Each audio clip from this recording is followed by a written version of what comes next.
Daithí Agus Fáilte. Hi, hello and welcome. John O'Sullivan from the Irish Pagan School. And have you ever wondered about the passage of time in the Irish Otherworld? Well, I will do my best to speak to that there for you today, so do stick around. But first, I'd like to invite you to join us, be on our mailing list, and access all the free resources we have available for you here at the Irish Pagan School. All you got to do is go to irishpagan.school/free. There's over a year's worth of free resources, learning kind of available there for you to get started and get your feet under you with exploring your spirituality, your connection to Irish paganism, and the culture and the mythology that we have here. So if you're interested, do make sure you pop along there and it'll kind of take you along the journey with us and kind of keep you involved and keep you notified when we have more content coming out and offers or whatever available at the school. So yeah, time in the Irish Otherworld. It it is very different to time in our world, and it's a very, very fascinating thing to consider. Um, I suppose the fundamental basic really is the first things first. The Irish Otherworld is not an underworld. I did a short piece on this recently enough, but it is not some kind of hellscape as we see in other circumstances or other kind of pantheons. It is not like, the place of the dead or place of monsters, although both of those things are technically true about the Irish Otherworld. Also, it's not some divine paradise. There are many different places within the Irish Otherworld. And I think the thing really to take on board is probably how it's referred to in the original Irish. It's called on sale Ella, sale being the word for life and Ella being the word for other. So we talk about it being the other world, but it's actually more appropriately translated as the other life. And that really gives an idea that it's not some kind of static, separate environment. It's almost like a parallel timeline or parallel life that is moving alongside our own. It is not kind of waiting for humanity to interact with it. It is full of its own kind of people, its own kind of tribes, and yeah, its own kind of dangers and monsters and creatures and all the rest of it. And what we see in the Irish tradition is that at sometimes of the year it's easier for our world and the other world to kind of cross over into each other, or there's certain locations on the island of Ireland where like it's easier to access the other world, but also there are times where it just happens. You know, it doesn't have to be a set space or time or a set kind of hour of the day or place in the year. The other life, the other world is literally kind of side by side with our world. So this means like there are a lot of stories of crossover. There's a lot of stories in our ancient mythology. There's also a lot of folklore references that we have. And when we take on board the fact that access to the other world is through the landscape of Ireland itself, or going off the island of Ireland across the waves and into the other world that way, as we see in the voyages of Bram or Imrama Bran, um, there are different ways to kind of get into the other world. But what we do see time and time again is that time itself, the fundamental cornerstone of our reality, does not work the same way in the other world. Um, there are two kind of very notable examples, which I will kind of go into in a little bit more detail because it gives a really, really good idea of how time moves differently. The first comes from the Ulster cycle of Irish mythology, and it's known as Achtra Nera, or the journey or the voyage or the trip of Nera. And in this instance, we have Maeve and Ailill, so that's Queen Maeve of Connacht, and she is sitting in the Samhain feast in her hall in Rathcroghan. And Ailill decides to set a task to his valiant heroes and warriors to go outside and touch a dead man. And this is something that is not really done. And so he offers up this fantastic jeweled sword to anyone who would go out and touch a dead man. And loads of guys step up to it, loads of them go out, but they pretty much come back in on Samhain, spooked or scared or unable to complete it. But then Nera is the one who steps up. And it's a lovely piece of story. It's a fantastic way. It actually also gives a bit of an insight because Nera is the one who does touch a dead man, and he doesn't just touch any dead man. He goes to the crossroads where he was told to go, and he touches a thief or a criminal who had been hung in a gallows at the crossroads. And so he touches him, but then the guy kind of speaks to him and asks to take him down because he's dying of a thirst. This dead man is dying of a thirst. And so Nera does. Nera kind of takes this corpse down, puts him over his shoulder, and carries him to try and find a drink. And what happens in the story is that they go from house to house. And in the first few houses, the dead man isn't able to enter because the fireplace has been swept out. I can't go in there. The next house, like the wash water has been like cleaned out, so I can't go in there. But I come to the third house and the fire hasn't been swept out. The dirty wash water from the day is still left sitting, and that allows the dead man to enter. So in a way, it's almost telling us, what we need to do to protect our homes or our domiciles from influences of the other world.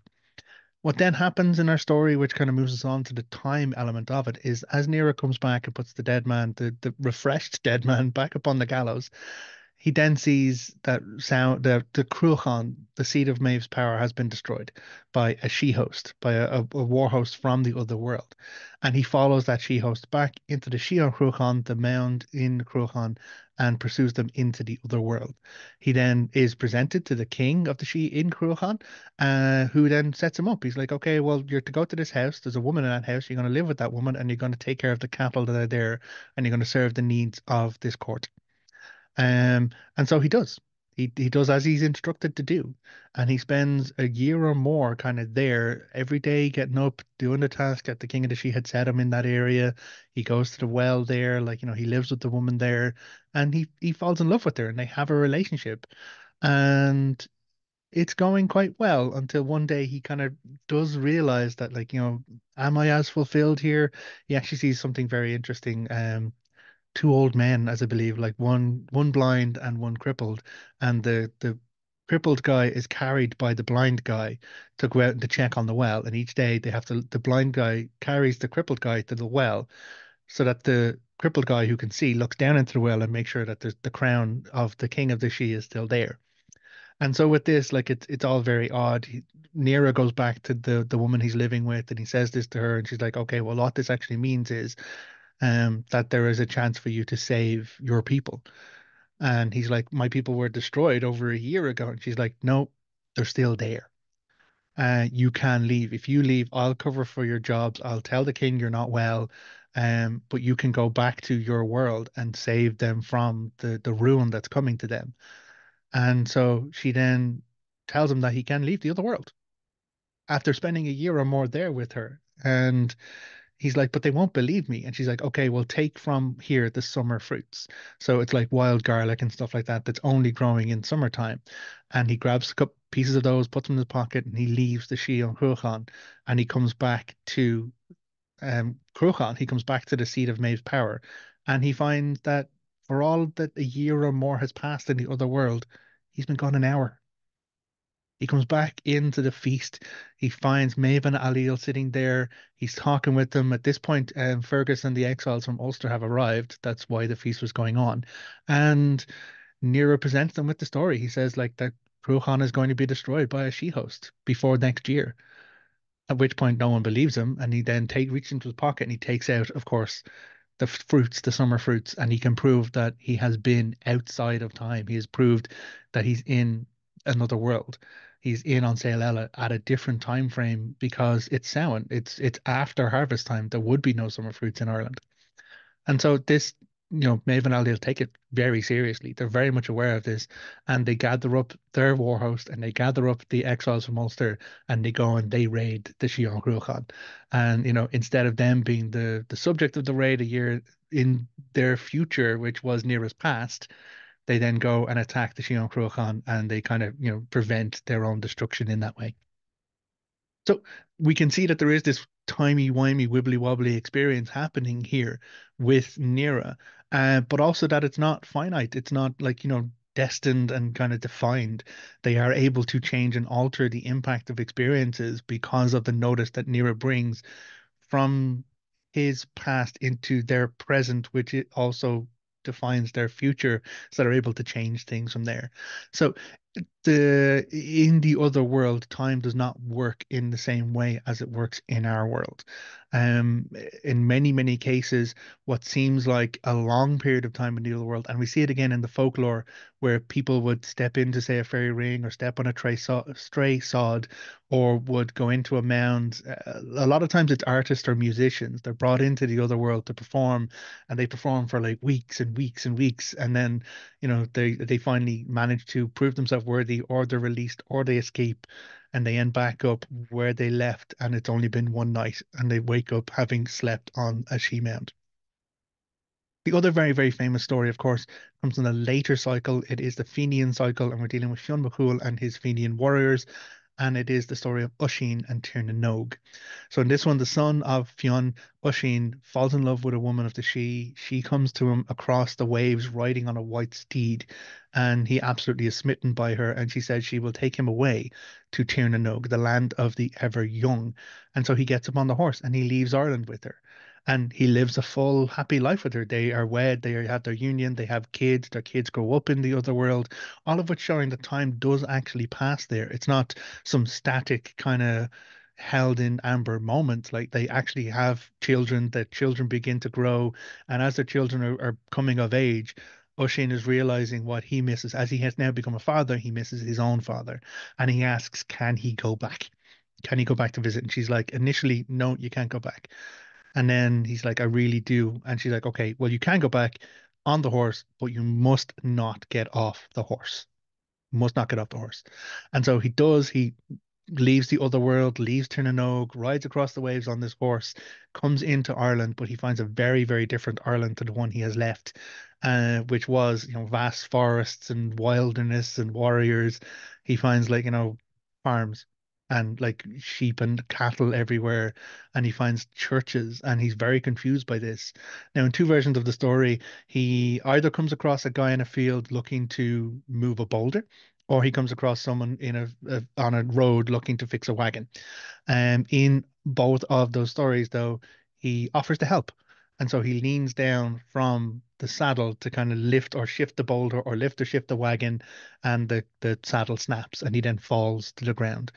Um, in one version of the story, the years come upon him really quickly, and he becomes the dust after having told the person with the boulder, I think it is, who he was and where he came from. But in another version of the story, this is a slightly more Christianized version. The years come on him, but he's preserved from death to be able to relay his story. So it's then all written down for him, and it said in that version that he converts to Christianity, having heard the tolling of the bell, and it's only then that he dies. And so, in a way, the Fenian cycle of stories is also referred to as the Oceanic cycle of stories because Oisin is said to be the one who has told those stories to those who wrote it down, having come back from the other world. So in that instance, it's not just a case of a year has gone past in an hour. He was years in the other world, and he comes back to centuries having passed in our world. Now, it's a very, very fascinating concept about the experiences that we can see in both of those stories. There are other kind of instances that we have in the mythological cycle, most famously, of course, being the Dagda, who is said to be the good god of the Tuatha Danann, who has authority over the sun and the moon. And if the sun and the moon define our cycles of night and day, and this guy has authority over the sun and moon, he can then manipulate and change those, which we see in the birth of Angus Og. The Dagda and Boan, the goddess of the River Boyne, agree to have a tryst. Like, she's absolutely into him, he's into her, she's married to someone else. So she, he arranges for, when her husband leaves, that he'll come to visit and he will stop the sun in the sky so that 9 months will pass in a day. So they can have her tryst. She can bear a child. The child will be born and she will be restored after everything, before her husband even comes home.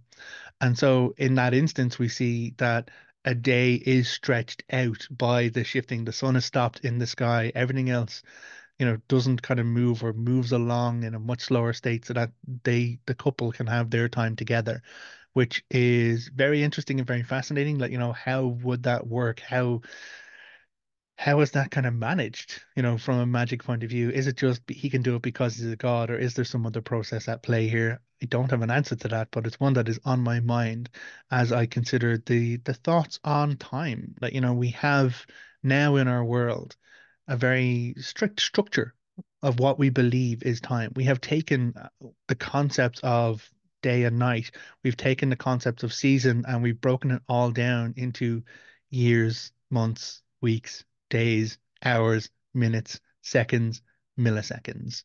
We have quantified our existence in line with this concept of time. But even from a scientific point of view, all of the measurements that we have say that time itself becomes fluid and becomes very, very strange as we approach the speed of light. We know from the studying of black holes, we know from, like, checking and chasing and the mathematics involved with the theories of relativity that as we approach the speed of light, time itself doesn't seem to impact, it doesn't seem to kind of work, which is why we have all of these challenges about how are we going to get beyond our solar system? How are we going to, like, move outside of our own kind of structures and strictures as we kind of begin to explore the wider realms of our galaxy as opposed to, or our solar system and our galaxy as opposed to our planet. So, um, yeah, it's fascinating, the idea that time that we have defined for ourselves. Because again, we never seem to have enough time. All of us are like, wondering, when are we going to make time for this? When are we going to have time for this? Um, and as we always say, like, you'd be waiting ages for a bus and then two arrive at the same time. Or you'd be waiting for the kettle to boil and it never seems to boil.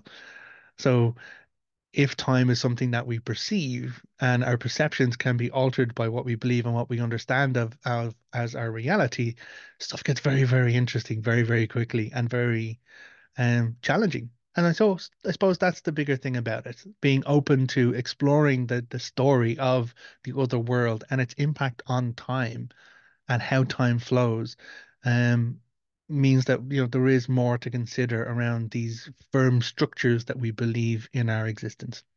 So, thank you for joining me for this chat. Thank you for kind of pottering around on the concept of time and how it applies to our world, but then also how it doesn't apply in the same way to the other world. As I said, if you're interested in more stuff about Irish mythology, spirituality, culture, and information, please join us on our mailing list. Go to irishpagan.schools/free, pick up some free resources, and yeah, stay with us, look after yourself, and until next time, Slán.